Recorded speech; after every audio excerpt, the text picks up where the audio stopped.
Hello बच्चों, मैं आशीष आप सभी लोगों का आपके अपने यूट्यूब चैनल लक्ष्य कोचिंग क्लासेस में स्वागत करता हूं। जैसा कि हम लोगों ने दो चरों वाले रैखिक समीकरण चैप्टर 3 क्लास 10th के लिए स्टार्ट किया हुआ था एनसीईआरटी बुक से, जिसमें हम लोगों ने एक्सरसाइज 3.1 मतलब ग्राफी विधि से किस प्रकार से समीकरण को बनाते हैं और सेकंड एक्सरसाइज में किस प्रकार से उनका मान निकालते हैं, ठीक है, ग्राफी विधि से।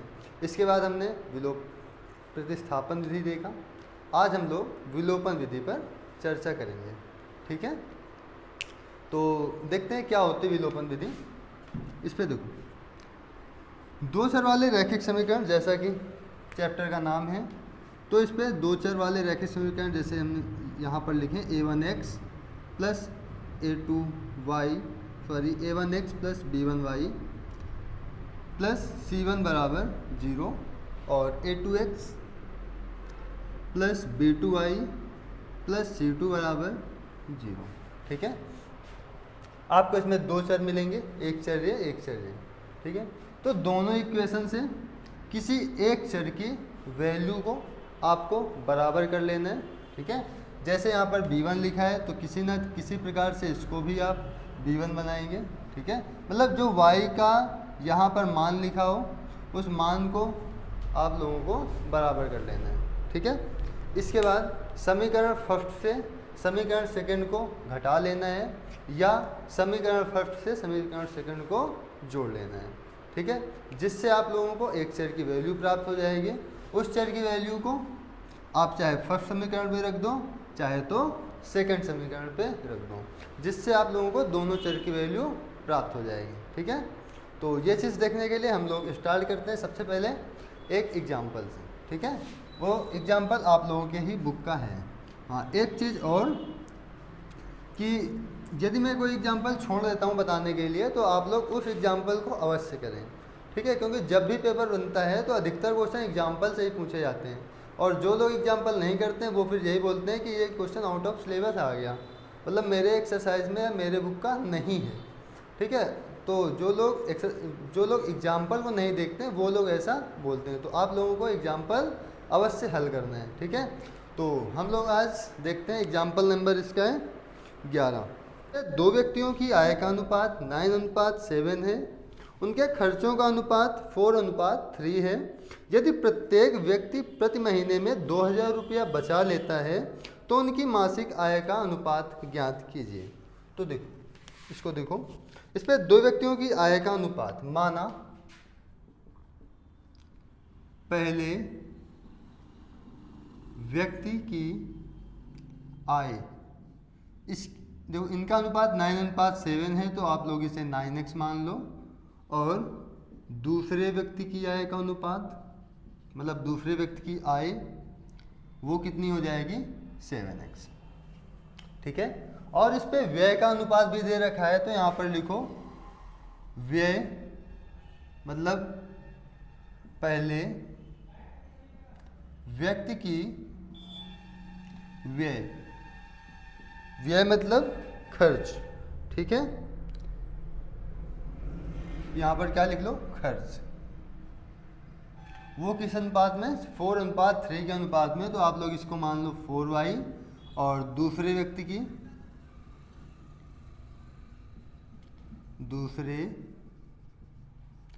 व्यक्ति का खर्च, इसको आप लोग मान लो 3y, ठीक है। अब जैसा प्रश्न बोल रहा है हम लोग वैसा करेंगे। इस पे है कि पहले व्यक्ति की आय, ठीक है, और पहले व्यक्ति का खर्च, यदि हम इसको प्रश्न के अनुसार लिखें तो ये लोग कितना रुपया बचा लेते हैं, 2000 रुपया। कितना रुपया, 2000 रुपया। कब, जब पहले व्यक्ति की आय कितनी है 9x और ये खर्च कितना करता है 4y। समझना, पहले व्यक्ति की आय 9x, ये खर्च करता है 4y, तो इसे रुपया कितना बच रहा है 2000। अब जो ये दूसरा व्यक्ति है वो मतलब इसकी आय कितनी है 7x, ये खर्च कर रहा है 3y और इसका रुपया कितना बच रहा है 2000, ठीक है। आप लोग इसको इक्वेशन फर्स्ट और इसको इक्वेशन सेकेंड मान लो। ठीक है, फिर हमने बताया था कि किन्हीं देखो दो चर हैं, दो में किसी एक चर की वैल्यू को आप लोग सेम बना लो। ठीक है, जैसे यहाँ पर है 9x, यहाँ है 7y। यदि मैं इक्वेशन फर्स्ट में 7 का मल्टीप्लाई करवा दूँ और इक्वेशन सेकंड में 9 का मल्टीप्लाई करवा दूँ, तो आप लोग यहाँ पे देखेंगे 9 फत्ते 63 और 9 फत्ते या 7 नम्मे 63, ये दोनों सेम हो जाएंगे। इसके बाद इनको या तो जोड़ देंगे या तो समीकरण को घटा देंगे। ठीक है, तो फिर हम लोग यहाँ लिखेंगे समीकरण फर्स्ट में चाहे 7 का गुणा करवा दो। हाँ, दूसरा तरीका एक और हो सकता है, यहाँ पर 4 है, यहाँ पर 3 है, इसको भी हम लोग बदल सकते हैं। कैसे? यदि हम समीकरण फर्स्ट में 3 का मल्टीप्लाई करवा दो तो 3 4 जा 12 यहाँ से बन जाएगा, और समीकरण सेकंड में यदि 4 का मल्टीप्लाई करवा दें तो 12 यहाँ से भी बन जाएगा। क्लियर है? तो फिर जे वाला 3 का मल्टीप्लाई और 4 का मल्टीप्लाई करवाने में ज़्यादा आसानी रहेगी। ठीक है, तो हम लोग यहाँ पे लिखते हैं समीकरण 1 में 3 से गुणा व समीकरण 2 में 4 से गुणा कराने पर। ठीक है, तो जैसे हमने इस पर गुणा करवा दिया तो ऐसे बना गया। देखो, इस पर हमने 3 का मल्टीप्लाई करवा दिया तो यहाँ कितना आएगा, 9 3 जा 27x, फिर 4 3 जा -12y, फिर यहाँ से आ गया 3 2 जा 600। अब इस पर क्या करना है, हमें 4 का गुणा करवाना है, तो 7 4 जा 28 -4 3 जा 12। ठीक है, और यहाँ पर y इज इक्वल टू में 4 2 जा 8000। इतना हो गया। आप लोग इसे समीकरण नंबर 3 और समीकरण नंबर 4 मान सकते हैं। ठीक है, अब इसके बाद क्या करना है, या तो समीकरण फर्स्ट से सेकंड को जोड़ना है या समीकरण फर्स्ट से सेकंड को घटा देना है। चाहे इससे इसको घटा दो या इससे इसको घटा दो। तो यहाँ पर लिखते हैं समीकरण सेकंड से फर्स्ट को घटाने पर। देखो, चाहे तो आप लोग इसको डायरेक्ट ही काट सकते हो, या तो इस प्रकार लिख लो 28x -12y, फिर माइनस साइन आएगा 27x, इस माइनस में मल्टीप्लाई हो जाएगा तो ये प्लस में 12y इज इक्वल टू 8000 -6000। चाहे तो इसको अभी इस प्रकार लिख लो, इस प्रकार होगा ये। जब ये माइनस का अंदर गुणा होगा तो ये किस में हो जाएगा, प्लस में। ठीक है, 12y प्लस में 12y प्लस में ये कट जाएगा। इसके बाद 28x और 27x, ये इससे माइनस होगा तो बनेगा क्या, x। x बराबर यहाँ से कितना आएगा, ये देखो 8000 -6000 कितना आ गया, 2000। x का मान आ गया कितना, 2000। अब इसका क्या करेंगे, चाहे तो आप समीकरण फर्स्ट, समीकरण सेकेंड, समीकरण थर्ड, समीकरण फोर्थ, चाहे आप लोग इसे जहाँ रख दो। तो x का मान समीकरण फर्स्ट में रखने पर, तो देखो जैसे हमने इसको समीकरण फर्स्ट में रखा तो यहाँ से क्या आ जाएगा, 2000 रखो x के स्थान पर, तो 9 गुणे 2000 -4y इज इक्वल टू 2000। तो 9 दूनी 18000 ये हो गया। यदि मैं 2000 इधर ले आऊँ तो माइनस का 2000 बराबर 4y, इतना हो गया। इसके बाद इधर करते हैं इसको।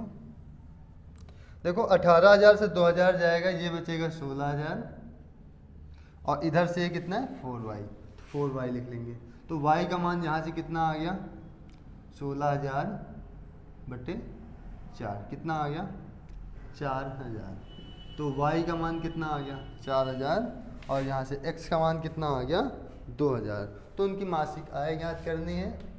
तो आय ज्ञात करने के लिए y के स्थान पर किसका आय ज्ञात करना है, हाँ, तो दोनों की आय ही हमें ज्ञात करनी है।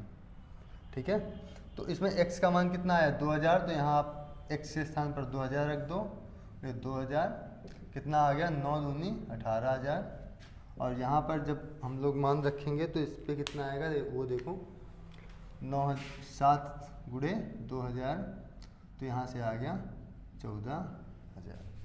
ठीक है। इस प्रकार से इनके आय का मतलब इस प्रकार से इनकी आय आ जाएगी।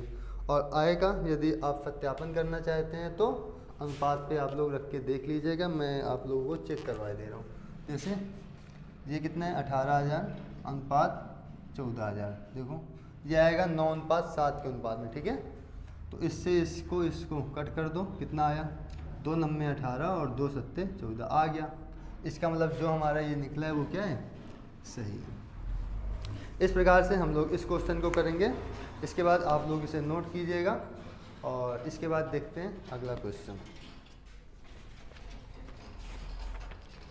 अगला क्वेश्चन में प्रश्नावली 3.4 से ये इसको पढ़ते हैं क्या है इसमें। तो देखो, निम्न समीकरणों के युग्म को विलोपन विधि तथा प्रतिस्थापना विधि से हल कीजिए। कौन सी विधि अधिक उपयुक्त है, ये हमें बताना है, ठीक है। तो प्रतिस्थापन विधि से आप लोग अभी पिछले क्लास में करके ही आए हैं, तो इस पर केवल विलोपन विधि हम लोग देख लेते हैं। क्लियर है? तो देखो,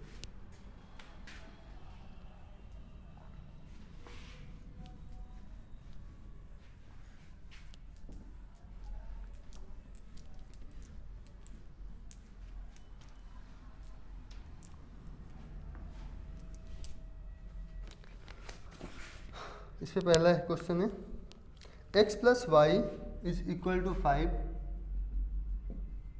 और 2x - 3y = 4,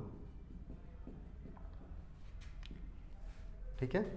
अब देखो यहाँ पर एक को आप लोग समीकरण फर्स्ट और दूसरे को सेकंड मान लो। समीकरण फर्स्ट इसको मान लो, समीकरण नंबर सेकंड इसे मान लो। अब देखो यहाँ पर x है, यहाँ पर 2x है, मतलब यहाँ पर इसकी वैल्यू 1 है, यहाँ पर इसकी वैल्यू 2 है। तो चाहे तो आप इसको मतलब इस पे 2 का मल्टीप्लाई करवा लो। और दूसरी बात, यहाँ पर वैल्यू 3 है, यहाँ पर वैल्यू 1 है, तो चाहे तो इस पे 3 का गुणा करवा लो, ठीक है। तो हम लोग एक काम करते हैं कि समीकरण 1 में 3 का गुणा करवा लेते हैं। तो यहाँ पर लिखेंगे समीकरण फर्स्ट में 3 का गुणा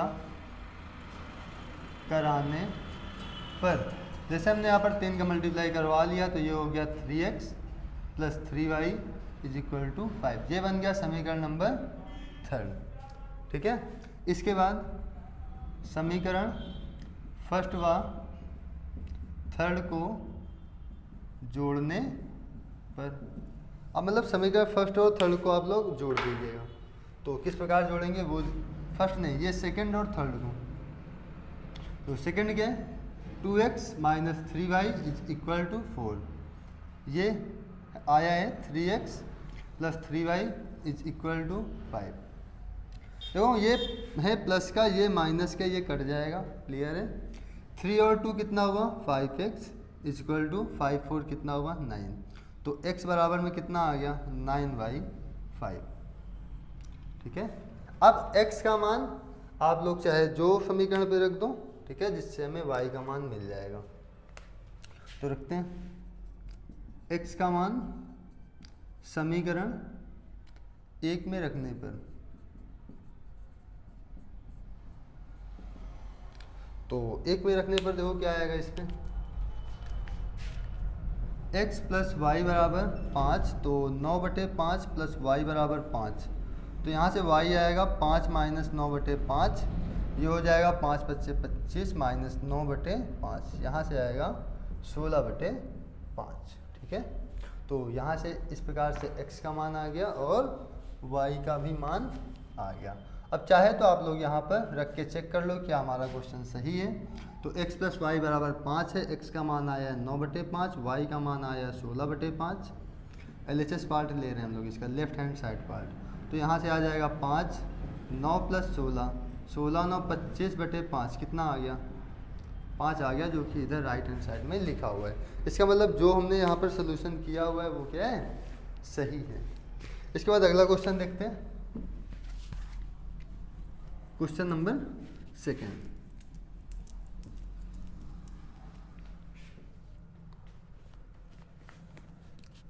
इस पे 3x + 4y = 10, ये है क्वेश्चन नंबर सेकेंड, ठीक है। और इस पे है अगला 2x minus 2y is equal to 2। Clear है। इसके बाद समीकरण 1 और समीकरण 2 इसको मान लेंगे। इसको मान लो आप लोग समीकरण नंबर 1 और इसे समीकरण नंबर 2। क्लियर है। अब किसी एक चर की वैल्यू को बराबर कर लेंगे। तो यदि मैं इस चर की वैल्यू को बराबर करूं तो यहाँ पर कितना है, 2 है।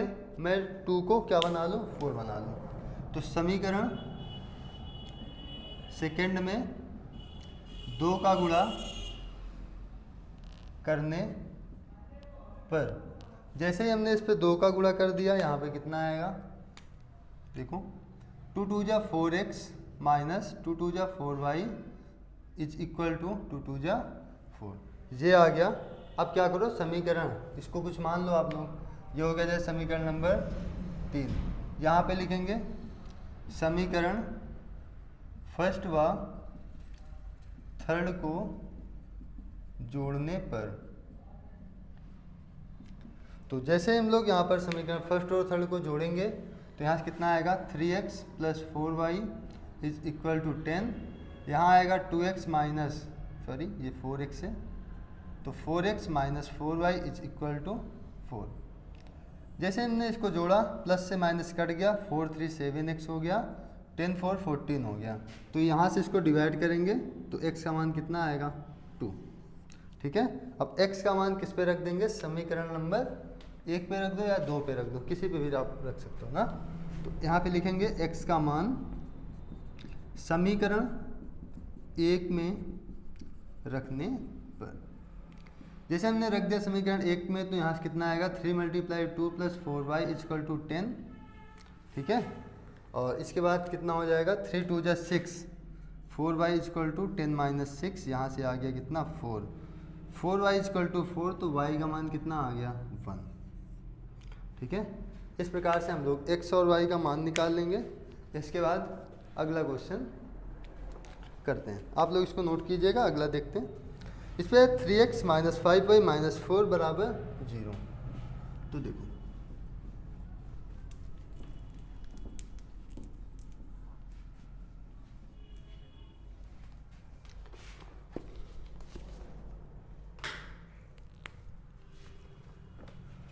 क्वेश्चन नंबर 3 है, 3x माइनस 5y माइनस 4 बराबर 0। -4 इधर, आप लोग उधर ले जाओ तो ये हो जाएगा +4। और सेकेंड इक्वेशन है 9x is equal to 2y + 7। 9x is equal to 2y + 7। तो इसको पूरा इधर ले आओ तो यहाँ से हो जाएगा 9x माइनस 2y माइनस 7, -7 नहीं, इधर ही रखो, प्लस को 7 कर लो, इस प्रकार से। ठीक है। इसको आप लोग मान लो समीकरण नंबर 1, इसको मान लो समीकरण नंबर 2। इसके बाद यहाँ पर देखो 3x है, यहाँ पर 9x है। यदि मैं इस पे 3 का गुणा करवा दूँ तो ये भी 9x बन जाएगा। इसके बाद दोनों को घटा लेंगे। तो देखो समीकरण 1 में 3 का गुणा कराने पर, तो जैसे 3 का गुणा करवाएंगे कितना आएगा, 3 3 को 9x माइनस 3 5 15y बराबर 3 चौके 12। इस पे हमने 3 का गुणा करवा लिया। ठीक है। और समीकरण नंबर यहाँ पर है 9x minus 2y equal to 7। इसको मान लेंगे समीकरण नंबर 3। फिर समीकरण 3 माइनस सेकेंड करने पर, या आप लोग लिख सकते हो समीकरण 3 से समीकरण 2 को घटाने पर। तो यहाँ से आएगा 9x माइनस 15y, या तो लिख लो पूरा समीकरण। समीकरण 3 से समीकरण सेकेंड को घटाने पर। ठीक है। जैसे हम इसको माइनस कर देंगे, यहाँ पर कितना आएगा देखो, 9x minus 15y equal to 12, और ये आएगा 9x minus 2y equal to 7। यहाँ प्लस है, माइनस साइन कर देंगे, माइनस है प्लस साइन कर देंगे, यहाँ प्लस है हम लोग माइनस साइन कर देंगे। तो देखो यहाँ से आएगा प्लस माइनस कट जाएगा, माइनस 15y है और यहाँ पर प्लस का 2y है, तो कितना आएगा, माइनस का 13y। क्लियर है। फिर 12 से 7 माइनस करेंगे कितना आएगा 5। तो y का मान आएगा 5/13, वो भी किस में माइनस में। अब y का मान समीकरण किस में रख दें, चाहे तो 1 में या 2 में या 3 में। तो हम लोग इसी पे रखते हैं समीकरण 2 में। समीकरण 2 में रखने पर जैसे हमने इस पे रखा समीकरण 2 में, कितना हो गया 9x - 2 multiply -5/13 is equal to 7। तो यहाँ से हो गया 9x - 5 2 = 10, ये माइनस ये माइनस क्या हो जाएगा प्लस, और यहाँ पर 13 इज इक्वल टू 7। तो यहाँ से होगा 9x इज इक्वल टू 7 - 10/13। फिर इसका एलसीएम लेके सॉल्व करेंगे, 13 × 7 = 91 - 10/13, और ये हो जाएगा 9x। तो ये होगा 81/13 इधर 9x, 9 से इसको काट देंगे, कितने बार कटेगा 9 बार ना। तो यहाँ से x का मान कितना आएगा 9/13, ठीक है। x का मान आ गया 9/13, y का मान आ गया -5/13। एक बार इसका आंसर चेक करते हैं क्या ये आ रहे हैं। अब आंसर कैसे चेक करेंगे, दो किसी एक समीकरण को उठा दो, जैसे हमने इसको ले लिया, कितना है 3x - 5y = 4। यदि मैं x और y के मान रख दूँ तो कितना आना चाहिए 4 आना चाहिए। एक बार रख के देख लो, x कितना है 9/13 मल्टीप्लाई 3, y है 5/13, वही माइनस में, तो माइनस माइनस प्लस हो गया 5/13। 9 × 27 प्लस 5 × 5 = 25/13, 7 × 5 = 12, 5/13, 13 × 4 = 52, कितना आ गया 4। इधर भी कितना आ रहा था 4। इसका मतलब हम लोगों का जो क्वेश्चन है ये एकदम से परफेक्ट सही। इसके बाद हम लोग अगला क्वेश्चन देखेंगे, इसका क्वेश्चन नंबर 4।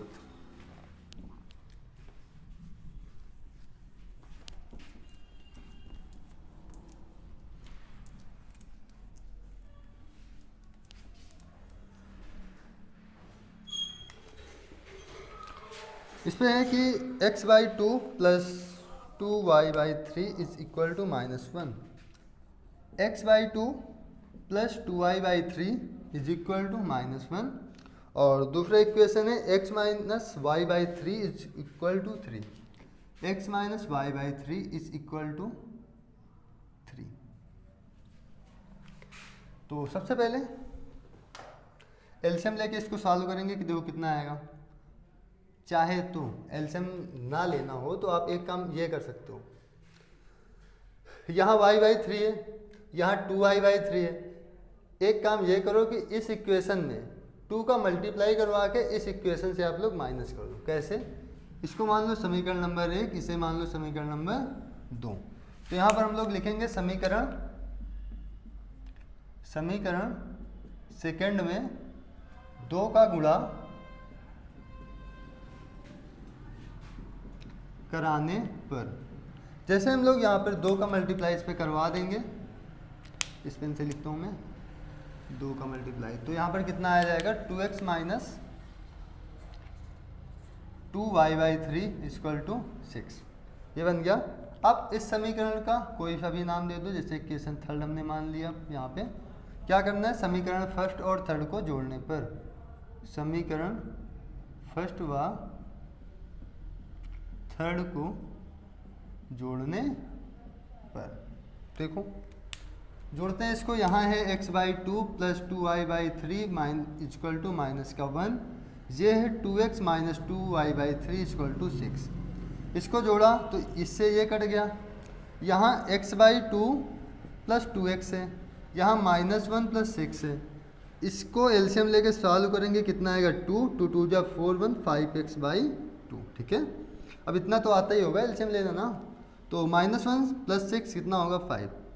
x का मान कितना आएगा 5, ये 2 इधर आएगा, 5 × 2 बटे में 5 आएगा, तो x का मान यहाँ से कितना आ गया 2।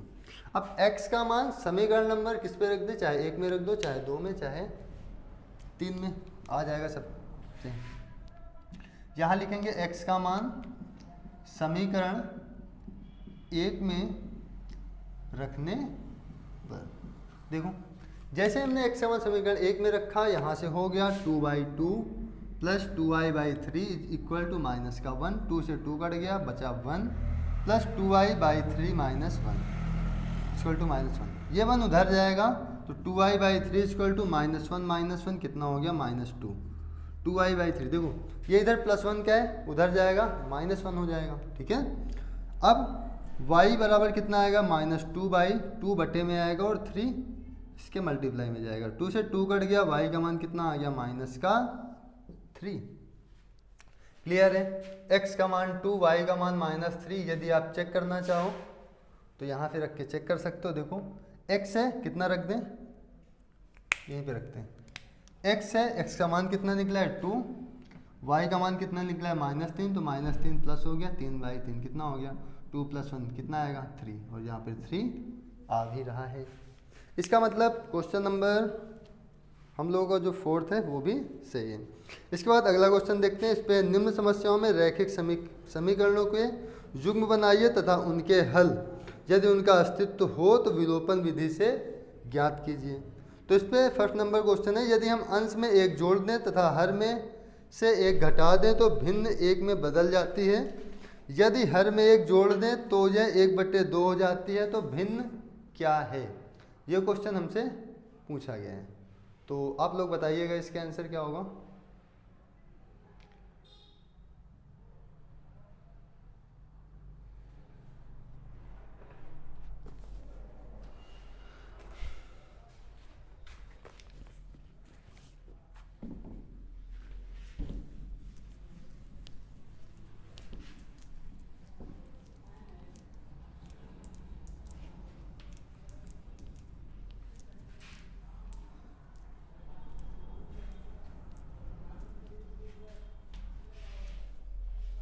देखो यदि हम अंश में 1 जोड़ दें, ठीक है, सबसे पहले हम लोग यहाँ पर मान लेंगे, माना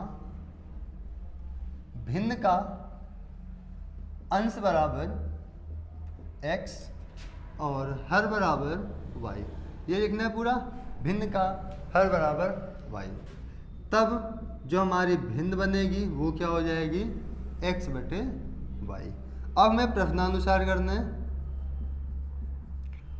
प्रश्नानुसार क्या करना है, यदि हम अंश में 1 जोड़ दें तथा हर में 1 घटा दें, मतलब अंश ये हुआ x,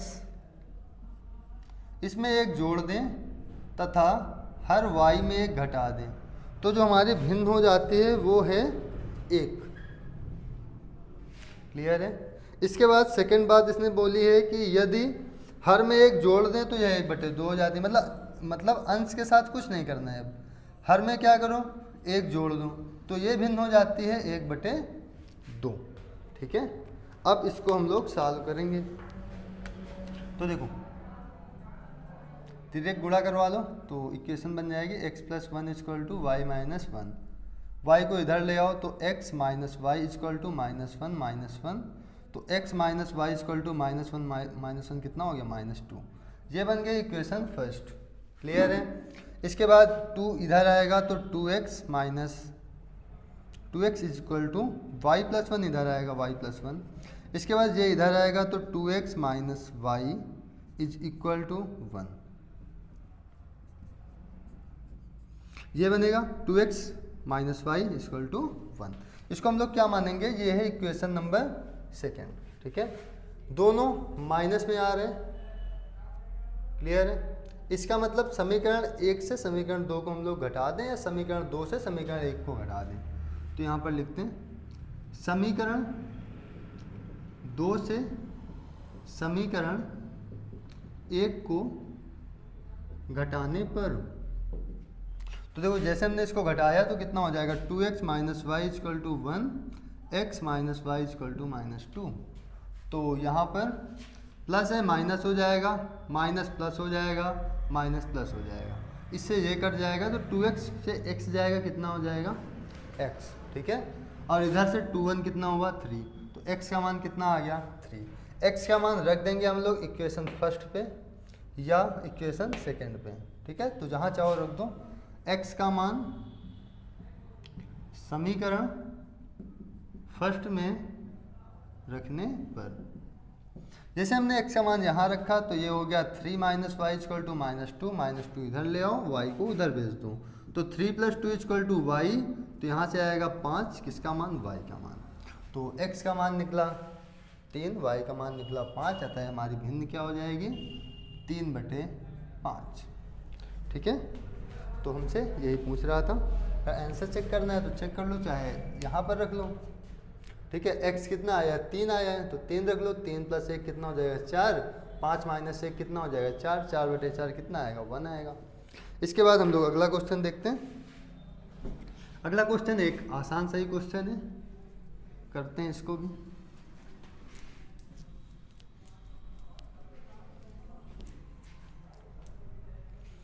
इस पे है कि 5 वर्ष पूर्व नूरी की आयु सोनू की आयु की 3 गुनी थी, 10 वर्ष पश्चात नूरी की आयु सोनू की आयु की 2 गुनी हो जाएगी, तो नूरी और सोनू की आयु ज्ञात करें। तो देखो 5 वर्ष पूर्व नूरी की आयु सोनू की आयु की 3 गुनी थी, मतलब वर्तमान में, माना वर्तमान में नूरी की आयु क्या मान लो, x, और वर्तमान में सोनू की आयु मान लो y। 5 वर्ष पूर्व की इसने बात की है तो 5 वर्ष पूर्व नूरी की आयु निकाल लो, तो 5 वर्ष पूर्व नूरी की आयु, तो 5 वर्ष पूर्व इसकी आयु हो जाएगी x - 5, और 5 वर्ष पूर्व सोनू की आयु ये हो जाएगी y - 5। इसके बाद आगे क्वेश्चन है कि 10 वर्ष पश्चात नूरी की आयु। अब थोड़ी देर बाद पश्चात की बात करेगा तो हम लोग यहाँ पर पश्चात की भी बात कर लेते हैं। 10 वर्ष पश्चात नूरी की आयु, मतलब वर्तमान से 10 वर्ष बाद। अभी यदि कोई 20 वर्ष का है तो 10 वर्ष बाद कितने को हो जाए, 30 वर्ष का, मतलब इस पर 10 ऐड कर देंगे तो x + 10, और यहाँ पर सोनू की आयु कब, 10 वर्ष पश्चात, इसकी हो जाएगी y + 10। अब हम लोग प्रश्नानुसार पर बात करेंगे, प्रश्न क्या कहता है। प्रश्न ये बोल रहा है कि 5 वर्ष पूर्व नूरी की आयु सोनू की आयु की 3 गुनी थी। जो नूरी की आयु है 5 वर्ष पूर्व वो कितनी, x - 5, सोनू की आयु की कितना गुनी, 3 गुनी। तो हम लोग ये कर लेंगे, ठीक है, इसको और लिखते हैं सही से। x - 5 = 3y - 15, 3y इधर आएगा तो x - 3y = -15 + +5 कितना आएगा, x - 3y = -10। ये बन गया आप लोगों का समीकरण नंबर फर्स्ट। इसके बाद आगे है 10 वर्ष पश्चात नूरी की आयु। 10 वर्ष पश्चात नूरी की आयु कितनी है, x + 10, सोनू की आयु की 2 गुनी हो जाएगी। सोनू की आयु मतलब y + 10, इसकी 2 गुनी। इसको भी लिखते हैं सही से, x + 10 = 2y - +20, तो 10 उधर जाएगा तो x - 2y = कितना आ गया, 10, तो 20 - 10 बचेगा कितना, 10। इसको हम लोग मान लेंगे इक्वेशन सेकेंड। अब इक्वेशन सेकंड से फर्स्ट को घटा देंगे या इक्वेशन फर्स्ट से सेकंड को घटा देंगे। तो यहाँ पर हम लोग लिखते हैं समीकरण 2 से समीकरण 1 को घटाने पर। तो देखो जैसे हम इसको घटाएंगे आएगा क्या,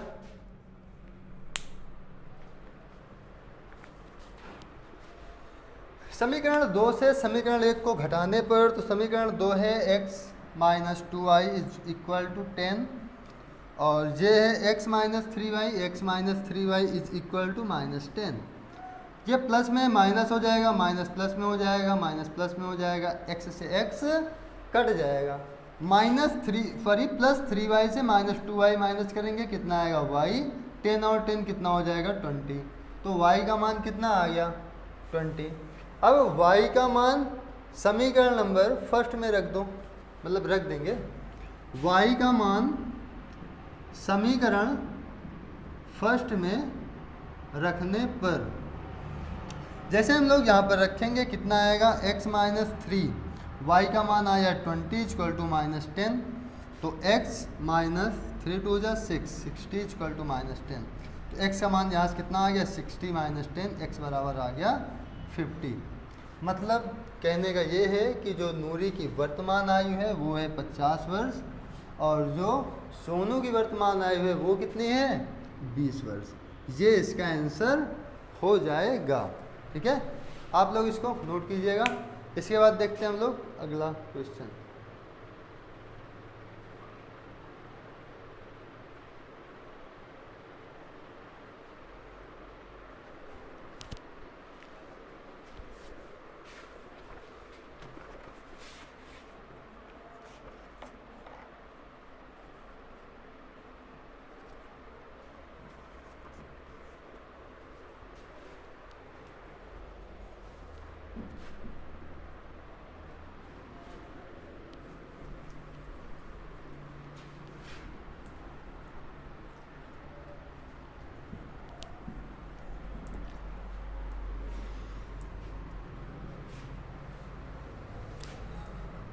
क्वेश्चन है 2 अंकों की संख्या के अंकों का योग 9 है। ठीक है, जैसे मैं 2 अंकी की संख्या लिखूं, जैसे मैं यहाँ पर लिख दूं 1 2 5 6 5 7 लिख दूं, 7 2 लिख दूं, इस प्रकार से। ये कहता है कि 2 संख्याओं के अंकों का योग 9 है। इस संख्या का 9 गुना संख्या के अंकों को पलटने से बनी संख्या का 2 गुना है, तो वह संख्या ज्ञात कीजिए। मतलब 2 संख्याओं का मतलब 2 अंकी संख्याओं का योग। तो जैसे ये 2 अंकी संख्या लिखी है 12, इनको यदि हम जोड़ें तो कितना आएगा 3 आएगा। ये 57 है, इसको जोड़े तो कितना आएगा 12 आएगा। ये 72 है, इसको जोड़ेंगे तो 9 आएगा।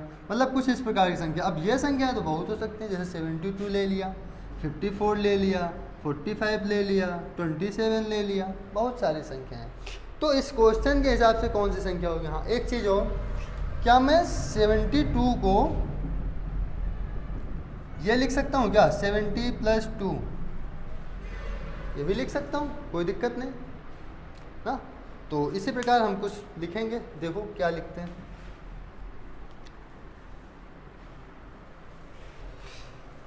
दो अंकों की संख्या के अंकों का योग 9 है। माना इकाई का अंक क्या होगा x। जैसे y(x) हमने संख्या मान ली, इकाई का अंक है x। ठीक है, और दहाई का अंक क्या हमने मान लिया y। देखो ये है इकाई का अंक और ये है दहाई का अंक, इसमें किसी को दिक्कत नहीं होनी चाहिए। ठीक है, अब ये बोल रहा है कि इन जो संख्याएं हैं इनका योग 9 है। मतलब यदि मैं x और y को जोड़ दूं तो योग कितना आ रहा है 9। तो प्रश्नानुसार x + y = 9। क्लियर है। इसके बाद है इस संख्या का 9 गुना संख्या के अंकों को पलटने से बनी संख्या का 2 गुना है। अच्छा ये बताओ y(x) को क्या मैं 10y देखना + x लिख सकता हूँ? आराम से लिख सकता हूँ ना। मतलब इसको ये भी तो लिख सकता हूँ ना। देखो जैसे यहाँ पर 12 होती, मतलब 12 होता तो मैं इसको क्या लिख सकता था 10 + 2 लिख सकता हूँ कि नहीं। बात तो क्लियर ना। तो मैं यहाँ पर 10 लिख दिया हूँ। ठीक है, अब इसके स्थान पर तो कुछ भी हो सकता है ना, कुछ भी हो सकता है, इसलिए मैं इसको लिख क्या सकता हूँ 10y + x। ठीक है, यदि मैं अंकों के स्थान पलट दूँ, पलटने पर क्या हो जाएगा 10x + y। आसान सा है। ठीक है, तो इस पर बोल रहे हैं कि इस संख्या का 9 गुना, ये संख्या लिखी है 10y + x, इसका 9 गुना संख्या के अंकों को पलटने से बनी संख्या का 2 गुना। यदि मैं इनके अंक पलट दूं, मतलब इसको 10x + y लिख दूं, तो ये कितना गुना हो जा रहे हैं 2 गुना हो जा रहे हैं। ठीक है, तो सबसे पहले इसको इक्वेशन फर्स्ट मान लेंगे और इक्वेशन सेकंड के लिए इसको बनाएंगे 10 9 = 90y + 9x = 20x + 2y। 2y इधर आएगा तो 90y से जैसे हम 2y घटाएंगे तो कितना आएगा 88y। और यदि मैं 9x को उधर भेज दूं तो 2x - 9x कितना आएगा 11x। इतने में किसी को कोई दिक्कत है? कोई दिक्कत नहीं। तो इसके बाद यहाँ से जब मैं 11 को इधर लाऊंगा तो 88/11 होगा y बराबर x, तो यहाँ से कितना होगा 11 8 88, तो 8y, यदि मैं x को इधर ले आऊँ तो -x बराबर कितना आएगा 0।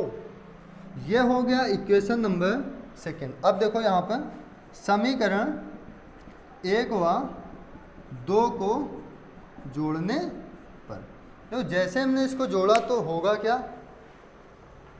वो देख लो। x प्लस वाई, तो हम इसको y प्लस एक्स भी लिख सकते हैं बराबर 9। ये है 8y माइनस एक्स बराबर 0। ये जुड़ा देखो, घट गया, ये 9 इधर आएगा, 8 और 1 कितना हो गया 9y। 9y बराबर 9, तो y का मान कितना आ गया 9/9, बोले तो 1। y का मान कितना आ गया 1, मतलब जो दहाई का अंक है वो आ गया अपना 1। अब हम लोग इकाई का अंक निकालने के लिए यहाँ लिखेंगे y का मान समीकरण नंबर 1 में रखने पर, तो समीकरण 1 में रखते हैं, या तो आप लोग मतलब यहीं पर रख सकते हो, समीकरण 2 में भी रख सकते हो, कोई भी दिक्कत नहीं होगी।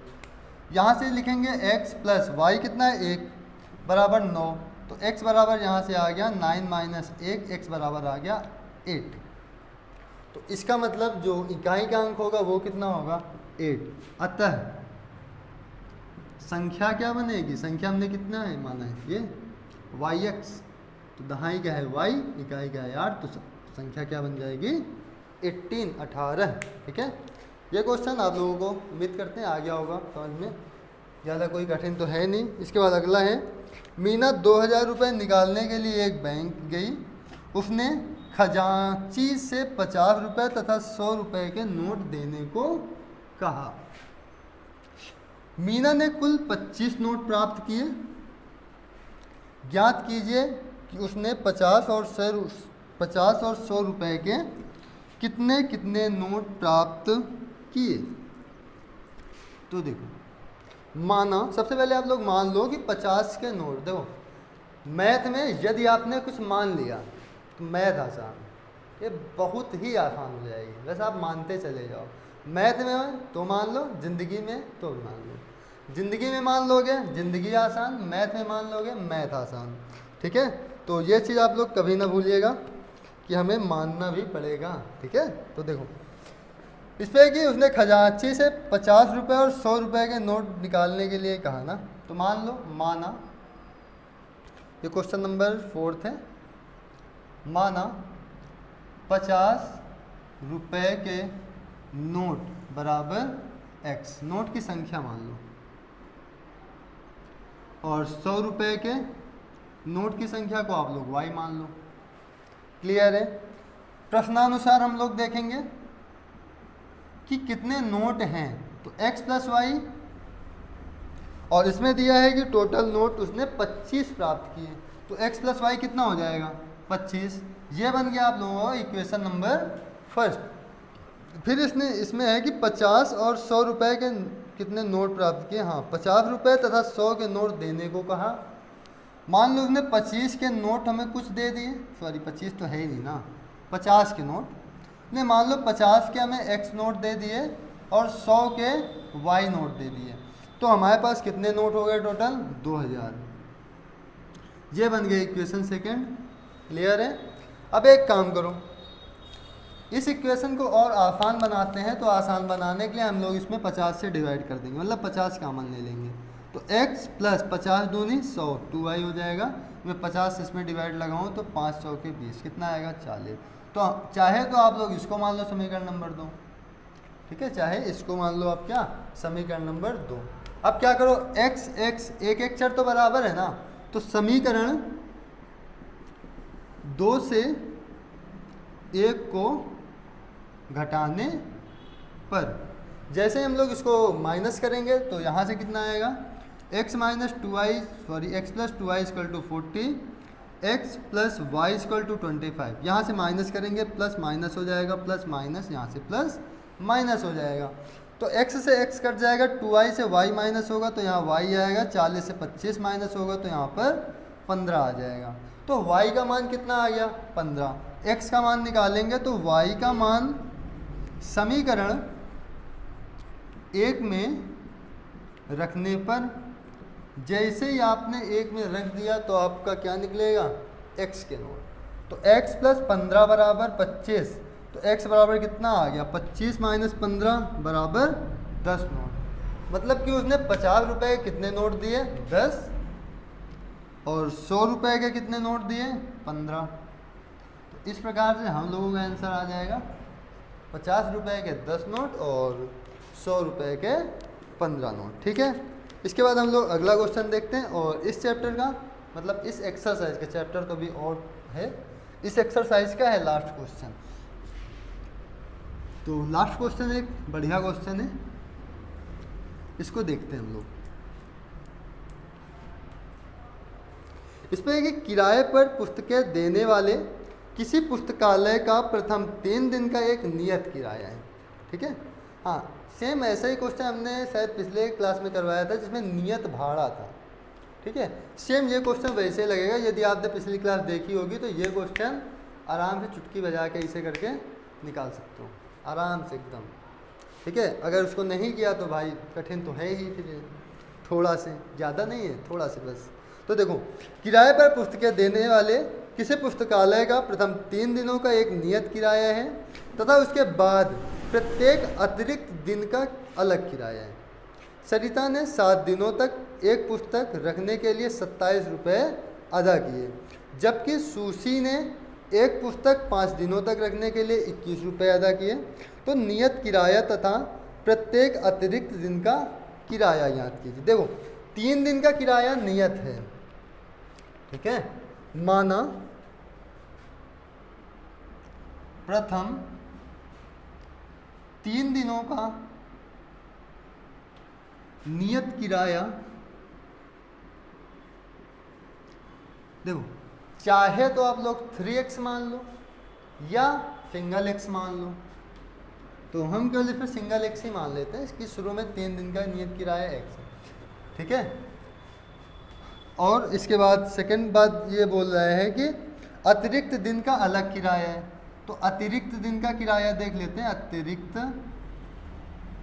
दिन का किराया इसमें कितना है, y मान लो। ठीक है, इस पे है कि सरिता ने 7 दिनों तक एक पुस्तक रखने के लिए 27 रुपये अदा किए। तो यहाँ पर लिखेंगे प्रश्नानुसार,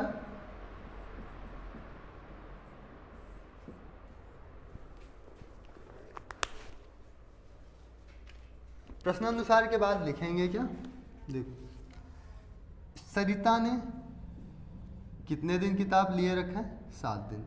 अब देखो 7 दिन तो उसने किताब रखा है अपने पास, लेकिन जो 3 दिन का है वो किराया नियत है। ठीक है, तो मतलब यहाँ पर जो x है वो 3 दिन का नियत किराया है। इसके बाद इसे किराया पड़ कितने दिन का रहा है, टोटल 4 दिन का किराया पड़ रहा है। तो 3x प्लस 4y बराबर कितना दे रखा है, इसमें 27 रुपये अदा किए। इसके बाद एक दूसरी लड़की है कि लड़का है, सुशी नाम है, पता नहीं कौन है। ठीक है, सुशी ने एक पुस्तक 5 दिनों तक रखने के लिए 21 रुपये अदा किए। देखो इसने 5 दिनों तक रखा है, मतलब यहाँ पर सुशी है, ये 5 दिनों तक रख रहे हैं, मतलब 3 दिन का नियत किराया, मतलब 2 दिन का इसे किराया पड़ा है। तो 2 दिन का इसे कितना रुपये किराया पड़ा है, 21 रुपया। इसको मान लेंगे समीकरण 1, इसको मान लेंगे समीकरण नंबर 2। x सेम है, एक काम करो यहाँ पर लिख लो समीकरण 1 से समीकरण 2 घटाने पर, तो यहाँ से आएगा x plus 4y is equal to 27, x plus 2y is equal to 21। तो घटाएंगे तो क्या होगा, इस पे देखो ये प्लस में है, माइनस हो जाएगा, प्लस माइनस हो जाएगा, प्लस माइनस हो जाएगा, इससे कट जाएगा। 4y से 2y माइनस होगा, 2y बचेगा, 27 से 21 माइनस होगा, 6 बचेगा। तो y का मान आएगा 6/2, तो y आएगा यहाँ से 3। अब इस y का मान समीकरण 1 में रखने पर, तो रख दो समीकरण 1 में। y का मान कितना है, 3 है, तो x प्लस 4 मल्टीप्लाई 3 बराबर 27, तो x बराबर कितना आएगा, 27 माइनस 12, तो यहाँ से आया 15। मतलब उसका जो 3 दिन का नियत किराया है वो कितना है, 15 रुपया। तो 1 दिन का कितना होगा, ये है 3 दिन का, नियत किराया 15 रुपया, तो एक दिन का नियत किराया 15/3 कितना आएगा 5 रुपया। और वाई कितना माने अतिरिक्त दिन का किराया कितना है 3 रुपया। ठीक है, इस प्रकार से हम लोग इसका आंसर दे देंगे। तो नियत किराया इसका आ जाएगा 5 रुपया एक दिन का, 3 दिन का 15 रुपया, और अतिरिक्त दिन का किराया अपना कितना है 3 रुपया। कितना है अतिरिक्त दिन का किराया 3 रुपया ना। यहाँ पर कितना आएगा 5 आएगा ना, 3 × 5 = 15, ये 5 आएगा एक दिन का, 3 दिन का 15। तो कैसी रही आज की क्लास? ठीक है, अगर अच्छी रही हो तो शेयर कर देना अपने दोस्तों को, और ना भी रही हो तो भी शेयर कर देना, क्या जाता है शेयर करने में। ठीक है, तो आज की क्लास यहीं तक रखते हैं, मिलते हैं अगले क्लास में वज्र गुणनखंड विधि के साथ। ठीक है, तो आज के लिए इतना ही, धन्यवाद।